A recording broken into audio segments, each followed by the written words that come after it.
Welcome to the 1990 series. My name is Amanda O'Shea, the Loving Life Coach from the Serendipity Experience, and I have great pleasure in presenting today's guest, Mr.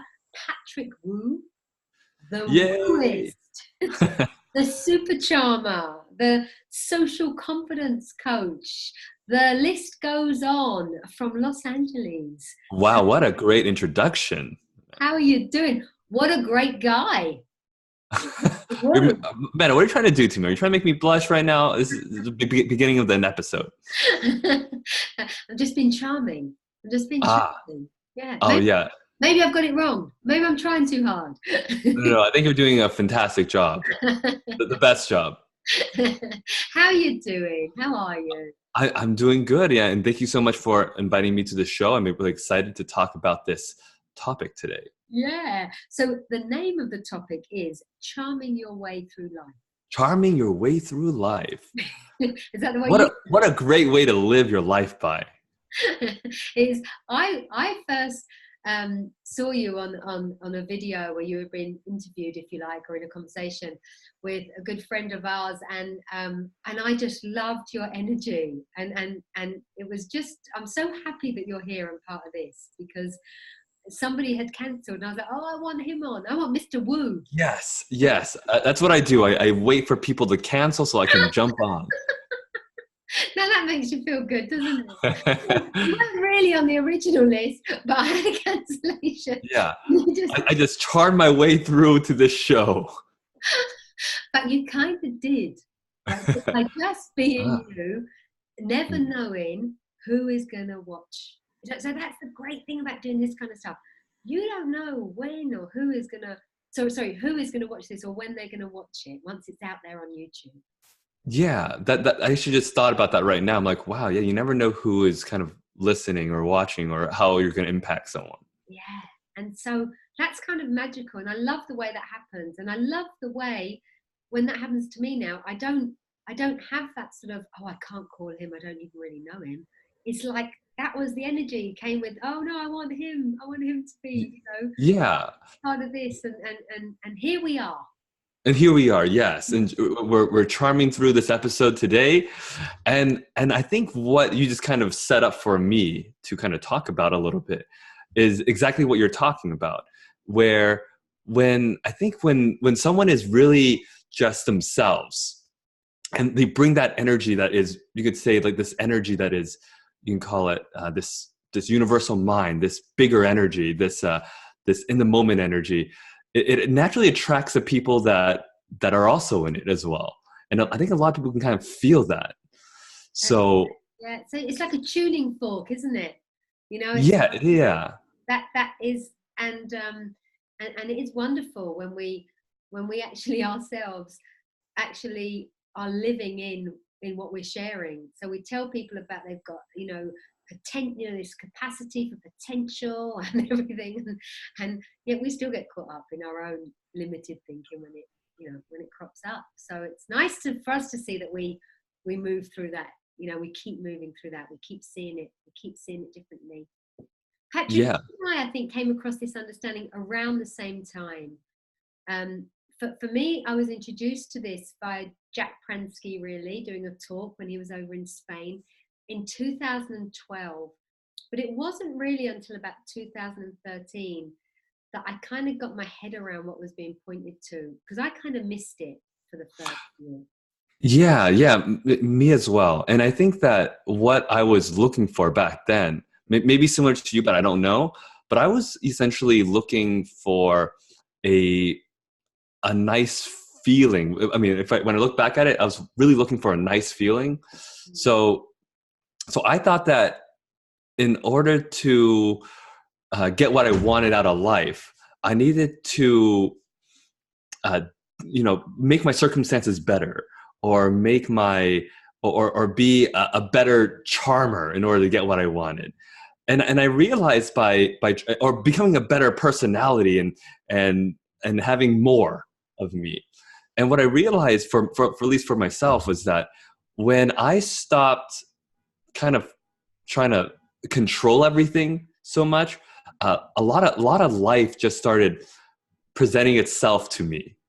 or and everything, and I started becoming more connected to life, to people, and everything was just more, I don't know, more vibrant, more vivacious. And I remember thinking, wow, there's like a whole other way of living. And when I started to be connected to life from this understanding of what we talk about, the three principles, I started to be able to connect with anyone that I kind of came across. And that included people in relationships with business, or people that didn't know, or people in dating and relationships. So I thought that was pretty cool it was like a game changer for me. And I don't know about you in terms of that realm.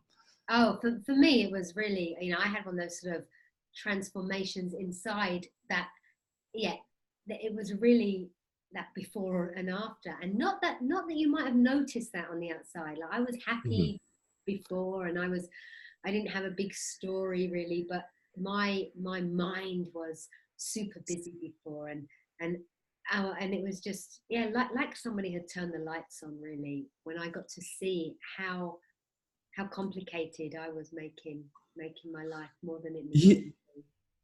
Yeah, absolutely. And I think like an example of this would be, I remember when I was going to like my first job interviews, like graduating college, and people would tell you, hey, well, this is what you're supposed to do on an interview.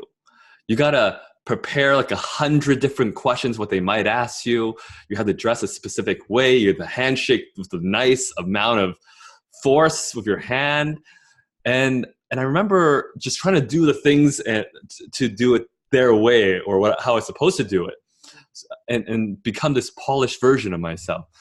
And I remember I did that for almost every other part of my life as well. Well, what is the right rule to date? What is the right rule to interview? What is the right rule of what you can and cannot say when you first meet someone? And I remember always being really stiff.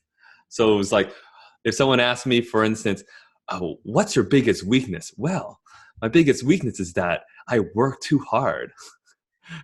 And it always kind of came off as, you could say, just you could tell that I was kind of putting on a bit of an act Right, yeah. or so, Well, and it was kind of restricting that pure essence of life that comes through. isn't that nice then, when you suddenly sort of suddenly in a community or a world that is pointing you to, you just have to be you and be comfortable in your own skin, and that's good enough. And seeing Yeah, I that, think it's I think it's like almost the most underrated and under misunderstood things when people say that too. sure, sure. And so you've been around. I'm curious to know, were you already wooing, teaching people how to woo before Uh, before that time, or did this wooing what is it, career come out of after you'd kind of come across the inside out understanding, or how did it work? uh, yeah, well, I would say that w- we'll say it this way. I thought that I was wooing everyone back in the day. So I would have the right things to say. I would have the right stories. But my mind, I think what was different about back then to now was that back then, if I wanted to charm someone to like me, I was putting a lot of effort into it. So I would go, okay, well, hey, I'm going to say this story. I'm going to tell them, then I'm going to try some bantering lines. And then I'm going to maybe like brush them up on their shoulder a little bit. And everything was so kind of calculated, Yeah, almost like man, I'm going to say this, like a serial killer. like I was just so methodical in everything that I did, in that I was trying to control every little moment to be good. And when I realized that that was number one, giving me a lot of paranoia. I think other people could instinctively feel, oh, there's something a little bit off about him. something really strange. There's something really strange about him. I mean, he's saying the right things, he's doing the right moves, but I don't know. It's kind of like I was that sleazy salesman guy, where Yeah, you're doing all the right things, yeah, but there's just something that I don't really trust about him. yeah. And I remember thinking, well, maybe it's because it's my technique that's not right. Maybe it's because my energy wasn't high enough. Maybe it was all these things. Maybe I need to control more. And as I kind of saw that, oh, it's actually the other way around. That's getting people to like me later on. I started to be able to relax into myself of being more of myself, like what you were saying. Don't And try too hard, hey? and I was trying a lot less. And I don't know about you. What about you, Amanda? Did you ever go through kind of that, or were you always pretty easygoing yourself? Well, I think, do you mean before coming across this kind of Yeah, understanding? Or you're talking yeah, about wooing? yes. You're talking about the female version of wooing. Yeah, the female version of getting a man or talking to a guy. But I think I mean, my history was very much, I was in love with love from a very Oh, young age. I just, I tell you what I love about coming across the principles is it gave me a language to talk about love that I tried to do before that didn't seem to, and I don't know where it came from. This language just kind of came, but I was always pointing towards love. And I think I had a lot of confusion between what I'd call unconditional love now, or the energy of life, the energy of life, and personal love. So I really believed that wonderful feeling that you talked about came from being in love with that guy. So I loved falling in love. And my friends used to say to me, "You're just in love with love." And it's kind of true. So my mind would go very, or my I could be very obsessive in my thinking. With you sort of meet somebody and I'm going way ahead, like sure, way ahead. sure. The butterflies. Yeah, we're just sort of planning, like, oh, this feels so good, and I wonder if this is the one, and this is how it's going to be for the rest of my life, and this is the fairy tale. And so I would get very carried away. And obviously now I see that, my version of the relationship and the other person's version of the relationship wasn't the same.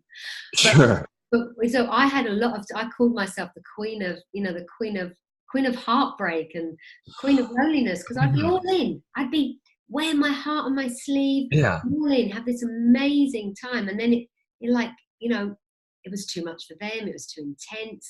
Sure. Well, blah, blah. Yeah, as you said that, I was actually kind of thinking the opposite thing of what you were doing that felt incorrect to you. Because to me, like falling in love fast, there's kind of people give a bad name to falling in love fast. Like, oh, that's a person who falls in love fast. But I think that falling in love fast is great because you're in touch with loving with love. Well, yeah, yes. But also, but now I see it that I can just be in love with myself, with the world, with an orange, sure. with an apple, with a flower. But I didn't like. I haven't fallen in love with a flower yet, but I might need to try that. Yeah, it's good. It's really good. So, but when you're now I see the freedom in that. And back then I saw the freedom in that, I suppose, before it was tainted with other people, without that feeling like you were just too intense. But I also had given, I was giving everybody else the power. I was giving the other person in the relationship the power that they made me feel that good. Because that's how I saw it back then. So when I really, truly got to see, like I knew that people, in a way, I knew that people didn't have the power to make me feel anything, but I didn't understand it until I kind of understood the principles behind all our experience. I didn't understand that nothing has the power, like 100%, no exceptions to the rule. Nothing has the power to make me feel a certain way, not even that wonderful feeling of love. So I had to get my head around that for a while, because it was like, what you're saying, it's not them, like it's not them. So sure. It took me a while, I think, to just see what was being pointed to. But when I got to see, oh, that feeling, that loving feeling, the good feeling, that's inside me and has always been inside me. Oh yeah. Hanging out with somebody else in that kind of vibe, it just gets illuminated, and it looks like it's coming from them. Yeah. And I think what you just said, you just kind of hit the secret of charming your way through life, by the way. Yeah, It is when you have that really amazing feeling, it's like anything you touch becomes, you could say, it becomes this connection of gold. it is. Yeah, it's like fairy And dust. It's like yes, it's like love this, dust. yeah, it's like love dust thrown into the air. And and I think that is it.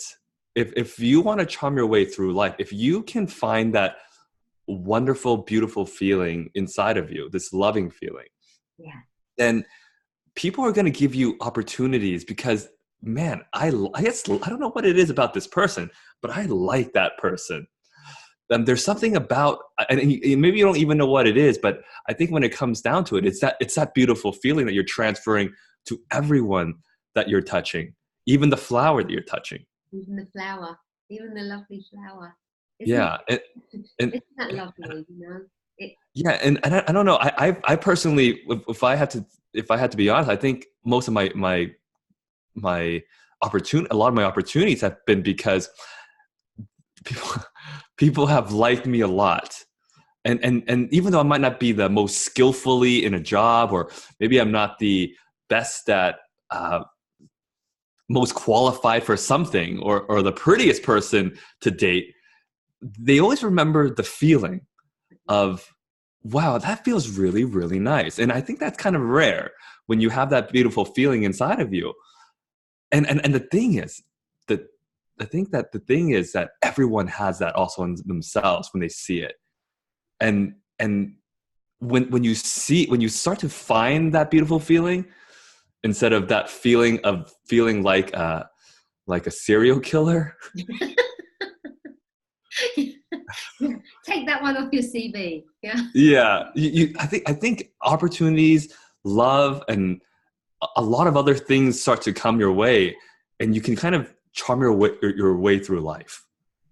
It's so lovely. It is, you know, even when I talk about working, let's say on more like say leadership type programs, or so you're working with businesses or you're working with whatever, it is like let love lead. You know, like Yeah. and I love that. I'm going to set up my own little understanding called the 3 L's Ooh. Okay. All right. We'll instead of have the to three find out what P's. the real three L's are. Let love lead. Oh, there. Those ones. There we go. So 3 L's. that was a joke, yeah, Patrick. That was a joke. It was. It was. Yeah. But it also kind of also fact also, or it's a good way to run. It's a good thing to lead by, I guess. Yeah, but it is like that, you know. The 3 L's. We talk so much about the 3 P's, and I always say to people when I work a lot in the world of recovery and addiction, and I say I don't care what what how you get better. I just want you to get better. It doesn't Mm. matter whether it's I don't know, AA or the 3 P's or however many S's or however many. Yeah, or how many three letters programs that you are part of. Yeah, it doesn't matter. Yeah, what Yeah, matters is that you feel a bit better if you're not. What sure. matters is that you that you have a, I don't know, a freer experience, however. Absolutely. Yeah. And so seeing what you do, like I saw something, I wrote it down here. I must have read this just when I was looking up your website, but there was something I saw, like Patrick Wu teaches how the good guy can become the hero of his own love story. Yeah. And I think that also extends behind just the good guy. It could be the good woman too. And I think when I first saw that, when I first heard of that, it's like we're on this journey for looking for love.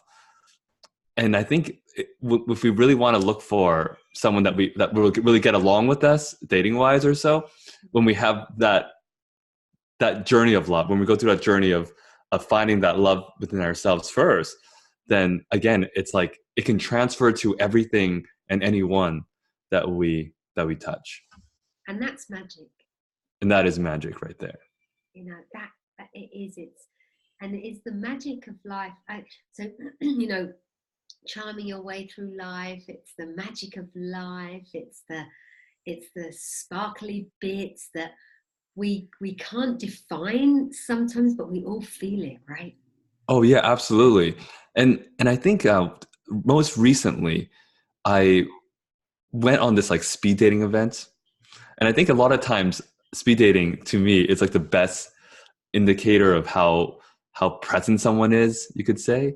And a lot of times whenever I go to these kind of events, I would see like there would be people who would be really in their heads, and they would plan exactly what they're going to say, how they're going to come off as really attractive, and why you should pick me.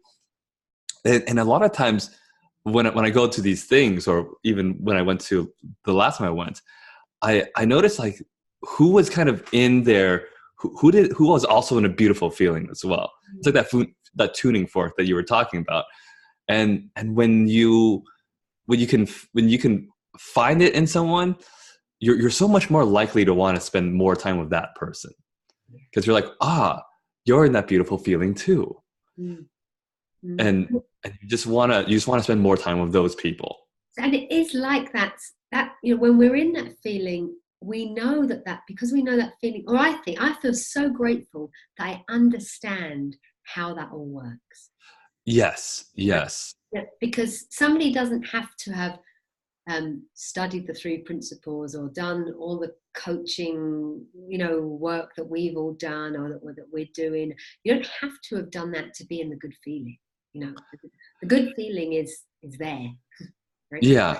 But it's helped me to understand how my feelings work, and how the basic fundamental system of our feelings and thinking system works. So suddenly those more people that are hanging out in that space, they seem more available as well. It seems like I understand those who are not in that space and those who are. Oh yes. And therefore even the behavior that comes out of maybe insecurity, or the behavior that comes out of the other kind of emotions, I find them cute now. Like there's a cuteness to that, as opposed to being he's a bit weird, or I know that that's coming from his thinking. I know that that's thought in the moment playing out. There's a cuteness. So even in that chat, even on a speed dating chat, for example, I've never done that. I think it'd be, I think that sounds like quite fun. But you're present, even if you're there for, how long are you there for? A couple of minutes or something? Yeah, like a couple of minutes. Yeah. You can be present with that person, even if you see they're on a roll or on a rant, and you can have this little moment where you kind of connect with them in their cuteness of like being so rehearsed, or so wanting to sell themselves, or so. Sure. Yeah. Oh yeah, absolutely. Yeah. And so you'd get more out of an event like that, even if you didn't particularly bump into somebody that you fancied, or somebody that you'd probably come away from that with a whole different experience. Yeah, and I think part of charming your way through life, by the way, is, as we were talking about earlier, when I think when someone is really, you could say, really charming, they also give you that ability to choose. Tell me more. So yeah, so when I think one, like going back to the difference between how I was before with the serial killer mentality and the one now, one of them I was trying to control like their actions, and the other one, it's like you're allowing them to make their own choice. And I think when you allow someone to make their own choice, and to want to give you an opportunity or choose you or whatnot, it's a completely different feeling to Sure. that. Sure. And one of them is trying to make things happen, and one of them is like letting things happen and having them unravel for you. Yeah. And that is so attractive, because it's not got that desperate kind of feel to it. It's not got Yeah. it's not, you're okay whether I don't know, whatever happens in that evening. It just makes you more Yes. okay, whether you met somebody that night or you didn't. You have that sense that everything's kind of okay. And so, Yeah. and that's just freer and easier, isn't it? I think it's more. Yeah, and I think what you said earlier, because earlier before you were conditionally loving, Yeah, right? So it's like if someone didn't like you, it's like, oh, my love wasn't really there. But maybe now it's like no matter what happens, your love is always there. yeah. And that's cool. It's almost like I had this, something popped into my head not so long ago. It's like, oh, I can choose to love someone because I'm not looking for the love back. I can choose to kind of to give my loving way to somebody without any expectation of anything back. And that would not have been me before. I was very giving, very loving, but it was because I wanted that. What I was looking for was that in return. I was living in a belief system that what you give is what you get. So if I can give love, give love, give love, I'm going to receive love, receive love, receive love. Mm. Because that's what I was looking for. I was looking for love. Well, And thank you for giving me that insight, because that just kind of opened something new to me as you said that. I love it when that happens. Yeah. And it was a false belief system, because that's not the way it works. And I saw, Patrick, that I would give and give, sometimes even almost to the detriment of my own health. And I don't know why would anyone do that, right? That's almost like the martyr. That's like very much being caught up in victim consciousness, and it's sort of, I don't know why, but that's, I was caught there in a little loop, and also then getting a little bit like, oh, well, I'm giving, giving, giving. How comes nobody's giving back? Sometimes I used to feel like I felt like I had all this love to give and no one wanted it. Oh, wow. You know, and there can be that can come with quite a sort of sadness. And when I got to see love doesn't belong to anyone or anything, there's not this like, I love you and you love me and no one else can love you and no one else can, where we've got this separateness in relationships, which happens in the setup that we've got, my boyfriend, my girlfriend, my husband, my wife. but Mhm. but this whole, like, no one really belongs to anyone, really. And I think when you fall into a relationship where two people do choose to be sort of committed to each other in that way, that is so special and wonderful that can work. I mean, that's to be honored and that's to be enjoyed. But it lasts for as long as it lasts naturally as well. And Yes. if that's, I think, the big thing. It seemed like it lasted longer for me than the other people. So then it's the big crash, like the abandonment, rejection. And it's like, Mhm. that wasn't the case. It wasn't as powerful for them as it was apparently for me, or whatever. But I Yeah. took it so personally on so many occasions. Yeah.